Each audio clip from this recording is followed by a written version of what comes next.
Welcome back to the Deep Dive. Great to be here. So today, we're taking a really fascinating journey, anatomically speaking. We're navigating the complex world of spinal cord lesions, these syndromes. And the goal is to move beyond just, the general idea of spinal injury. We want to understand that incredible mapping system the cord uses. That mapping system is absolutely crucial when you really grasp the anatomy of the spinal cord, how the tracks are laid out, and importantly, how they get their blood supply. Right. You can often diagnose these complex syndromes almost instantly just by looking at the patient's symptoms. Every pattern of damage points to something specific. And that foundation, that sort of vulnerability point you mentioned, is the blood supply. You flagged this critical point. The anterior cord. Yes, the front part. Yeah. It holds the big motor pathways, the corticospinal tracts, and the pain and temperature fibers, the spinothalamic tracts. And that whole area gets its blood from just one artery, the anterior spinal artery. Just one. Yeah. A singular supply. Now contrast that with the posterior cord. That's the dorsal columns, handling vibration, proprioception, knowing where your joints are. Exactly. That posterior section is supplied by a pair of posterior spinal arteries. Ah, so there's some redundancy built in back there. Precisely. Which generally means the posterior columns are, well, far less susceptible to a big vascular catastrophe compared to the anterior half. And that difference, that's absolutely key to understanding why some of these syndromes are so devastating and others may be more focused. Okay, so before we get into diagnosing the stable patient, let's start with the absolute emergency. Patient comes in, acute trauma. What's the first thing on our minds? Well, first order of business is always the critical trauma assessment, the ABCDEs. We have to stabilize airway, breathing, circulation immediately. Because there are immediate life threats tied to spinal injuries. Absolutely. Two big ones scream for rapid intervention depending on the level of the injury. And these are localized by how high up the injury is, yeah? That's right. First, if you've got a high cervical lesion, think C3 to C5. The phrenic nerve roots. Exactly. Those roots control the diaphragm. If they're compromised, you're looking at impending respiratory failure. That patient needs immediate mechanical ventilation, period. Okay, critical airway issue. And the second, acute threat. Systemic. Yes, neurogenic shock. If you have an acute injury above the T6 level, roughly, it can basically knock out the sympathetic nervous system outflow to the body. Right, the fight or flight system goes offline. And when that happens, the parasympathetic system, primarily the vagus nerve, runs unopposed. So what does that look like clinically? How's it different from, say, hemorrhagic shock where someone's bleeding out? It's a really distinct picture. Unlike the fast heart rate you usually see with blood loss, neurogenic shock classically presents with hypotension, low blood pressure, and profound bradycardia, a really slow heart rate. Low and slow instead of low and fast. Exactly. It causes severe circulatory problems. And importantly, you treat it with pressors, medications to raise blood pressure and heart rate, not just pouring in fluids, because the root cause is a loss of nerve control, not just volume loss. Okay, vital distinctions. So, assuming we've handled those immediate life threats, the patient is stabilized. Now let's pivot to someone presenting with maybe new onset symptoms suggesting a spinal issue, but they're stable. What general clues point towards the spinal cord itself rather than maybe peripheral nerves? The patient's history usually gives us strong hints. They might report numbness, maybe weakness affecting the limbs or the trunk, depending on where the lesion might be. Okay. But a really big flag for spinal cord involvement is often new bowel or bladder dysfunction. That points towards those deeper autonomic and somatic pathways within the cord being affected. And then on the physical exam, what helps us localize? Well, first, check the cranial nerves and speech.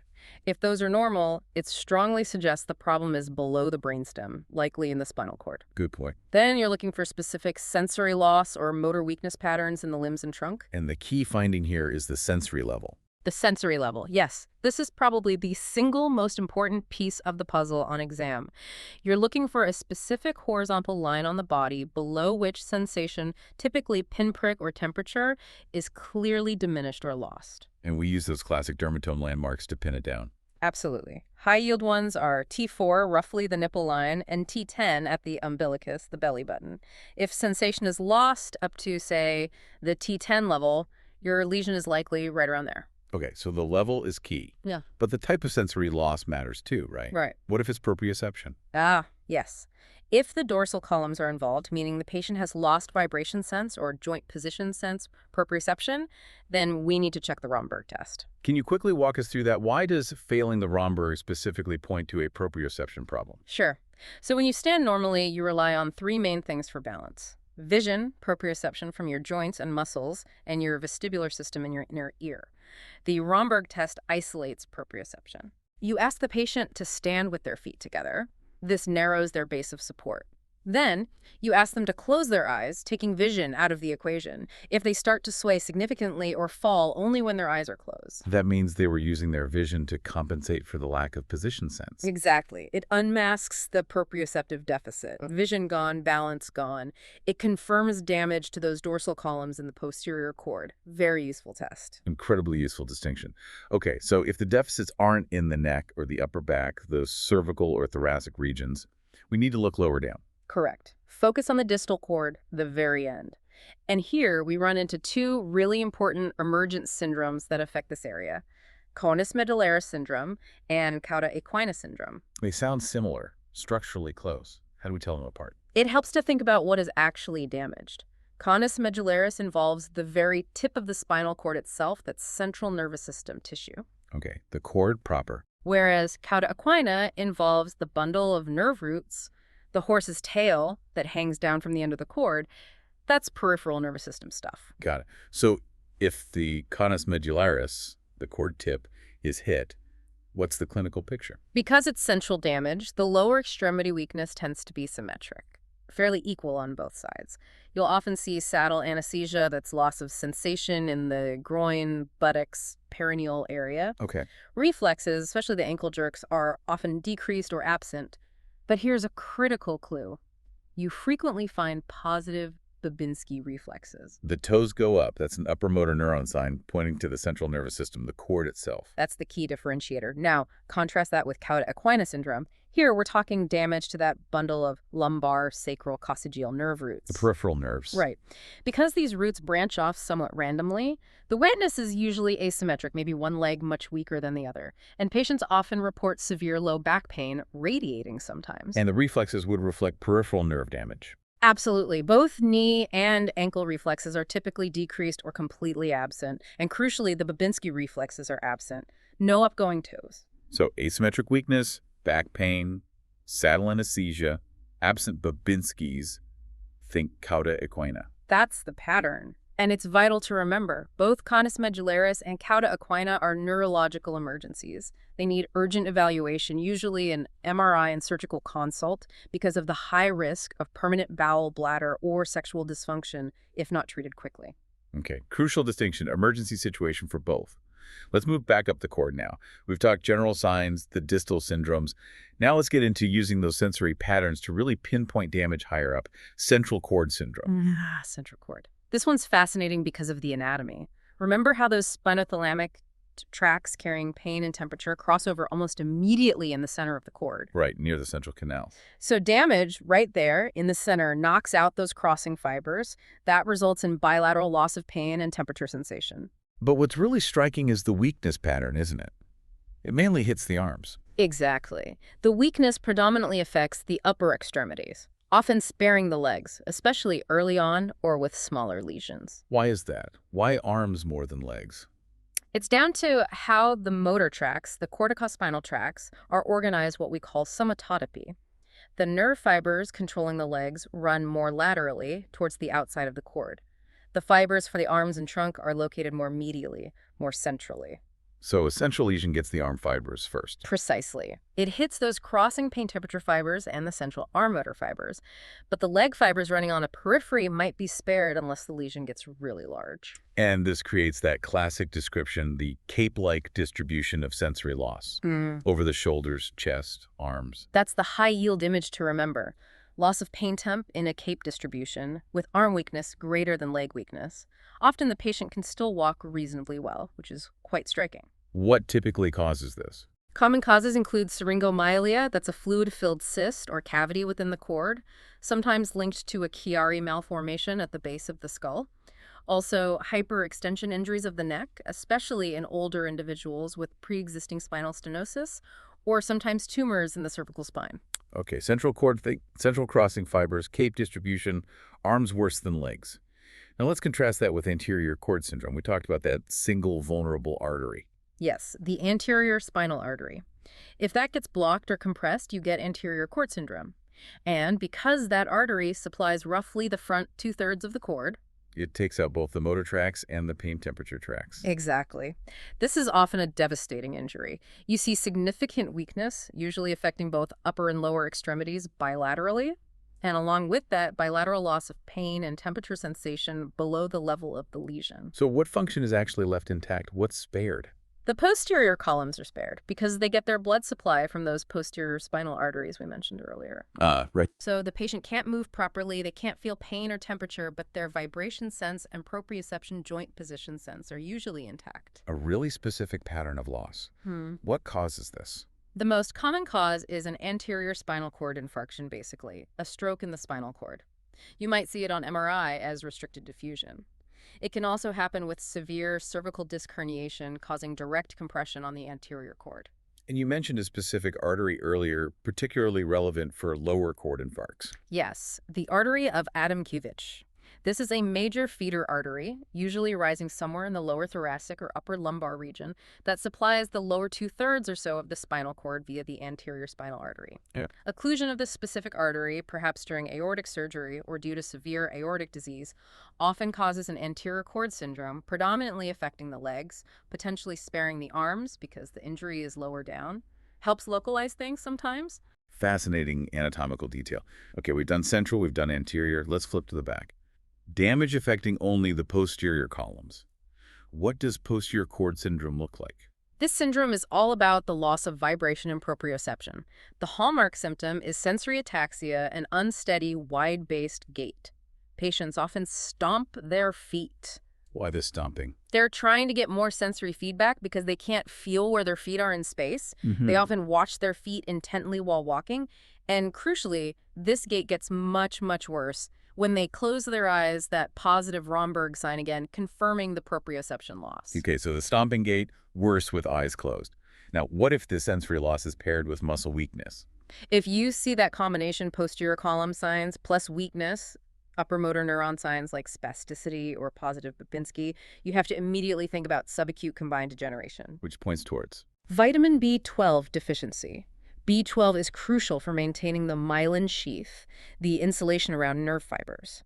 Deficiency affects both the posterior columns and the lateral corticospinal tracts, hence the combined degeneration, giving you both sensory ataxia and weakness. What kind of history clues should make you suspect B12 deficiency? You need to ask about diet. A strict vegan diet over many years without supplementation is a classic risk. Also, malabsorption issues things like Crohn's disease, celiac disease, or a history of gastric bypass surgery. And there's a more recent kind of surprising cause, too. Yes, absolutely critical to ask about now, recreational nitrous oxide use.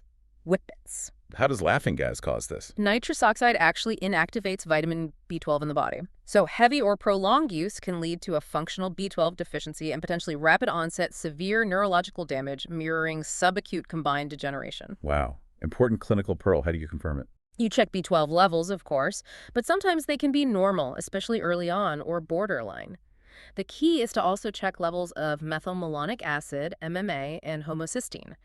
These will be elevated in a functional B12 deficiency, even if the serum B12 level looks okay. Okay, so B12 for posterior columns plus weakness.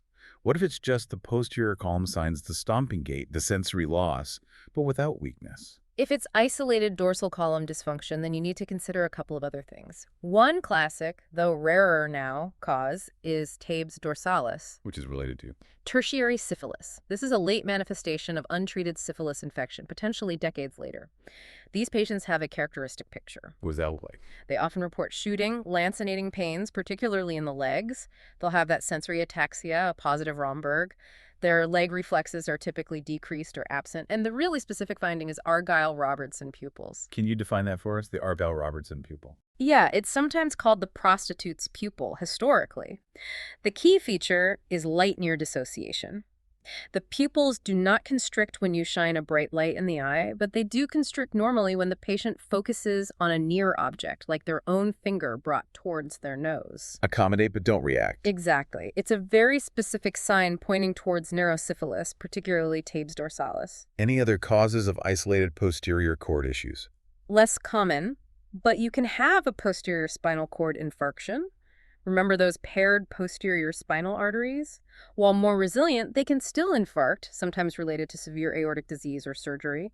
It would present suddenly with sensory loss and maybe back pain, sparing motor function. Okay, we've covered central, anterior, posterior. Now for something anatomically really neat, what happens if the damage is only on one side of the cord? Hemicord syndrome or Brown-Séquard syndrome? Ah, yes, Brown-Séquard. This is like the ultimate neuroanatomy quiz question brought to life. Yeah. It produces this incredibly distinct pattern of deficits, precisely because of how the different tracks cross or don't cross at different levels. Let's break that down, because the crossing is asymmetrical. Yeah. What functions are lost on the same side as the injury, the ipsilateral side? Okay, so on the size of lesion, you lose two main things. First, vibration and proprioception are gone because the dorsal column fibers ascend ipsilaterally all the way up to the brainstem before crossing. Right. Second, you have motor weakness on that same side. The main motor pathway, the corticospinal tract, travels down from the brain, crosses in the medulla, and then continues down the opposite side of the cord. So damage to the right side of the cord affects the right side motor function below the lesion. Wait, let me rephrase that slightly. The corticospinal tract descends, and most fibers cross in the medulla, then travel down the contralateral side. So damage on the right cord does cause right-sided weakness below. My mistaken explanation there, the principle is ipsilateral weakness. The fibers have already crossed high up. Okay, so ipsilateral loss of motor function, vibration, and proprioception. The patient can't move that side well, can't feel position sense on that side. But what about pain and temperature? That's the twist. Pain and temperature sensation are lost on the contralateral side, the side opposite the lesion. Why opposite? Because the spinothalamic tract fibers, carrying pain and temperature, cross over to the opposite side almost immediately after they enter the spinal cord, within a few segments. So a lesion on the right side of the cord interrupts the signals that have already crossed over from the left side of the body. Fascinating dissociation. Ipsilateral motor and proprioception loss, contralateral pain, and temperature loss. What usually causes Brown-Séquard? Classically, it's associated with penetrating trauma, like a stab wound or sometimes a gunshot wound that only damages half the cord. It can also be caused by asymmetric compression, perhaps from a tumor or a large herniated disc pushing just on one side. Okay, one half down. Now, the final, most severe pattern, complete cord syndrome. Yeah, this is essentially when the injury affects the entire cross-section of the spinal cord at a particular level. So what does that mean functionally? It means you have a bilateral loss of all sensory modalities below the level of the injury.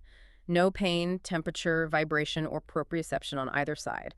And of course, complete bilateral motor weakness or paralysis below that level. Total loss of function below the injury. What causes this? Does the timing matter? Absolutely. If the onset is sudden, catastrophic, happening within seconds or minutes, you're typically thinking about a complete cord transection. This usually results from severe trauma, like a high-speed motor vehicle collision, a major fall from height, or a severe flexion-extension injury. The cord is physically severed or damaged beyond function. Right. But if the symptoms develop more progressively, say over hours or days, Then it's likely not trauma. probably not acute trauma. In that scenario, you should suspect an inflammatory cause, most commonly transverse myelitis. What is transverse myelitis? It's an inflammation across the entire width transverse of the spinal cord. It often presents with rapidly progressing weakness, sensory loss, and bowel bladder issues over hours to days. It can sometimes be triggered by a recent infection or vaccination, or it might be the first presentation of an autoimmune condition like multiple sclerosis, MS, or systemic lupus erythematosus, SLE. It causes severe swelling and dysfunction across the cord. Okay, so sudden onset suggests trauma transection. Progressive onset points towards inflammation like transverse myelitis. Looking back at all these syndromes, what really stands out? What's remarkable is just how precisely the spinal cord's anatomy maps onto clinical function. It really acts like a detailed circuit diagram. Every symptom we've discussed, a positive Babinski here, saddle anesthesia there, that specific stomping gait tells you exactly which pathway, which road, corticospinal, spinothalamic, dorsal columns has been damaged, and often where. It allows you to localize the lesion clinically, sometimes even before you get an image. It absolutely does. Understanding those tracks, their pathways, and their vulnerabilities, especially the blood supply, that's the real shortcut to diagnosing these conditions. So what's the key takeaway for you listening to this? We've navigated some really complex territory, but we did it by focusing on patterns, on the predictable rules the nervous system follows. The body's designed with incredible precision. Even when things go wrong, even with severe injury, there are usually distinct, recognizable patterns that guide us. Those patterns give us clues not just for diagnosis, but potentially for intervention and understanding prognosis. So here's a final thought to chew on, building on that Brown-Séquard insight. We know the different sensory tracts cross at very different levels. Spinothalamic crosses almost immediately. Dorsal columns way up high in the medulla. What other, perhaps much rarer or more subtle, neurological patterns might this asymmetrical crossing create? Think about lesions that might occur right at the point where one tract crosses, but maybe before or after another one does. What weird and wonderful deficits could that theoretically produce? Something to ponder as you keep exploring the intricacies of the nervous system.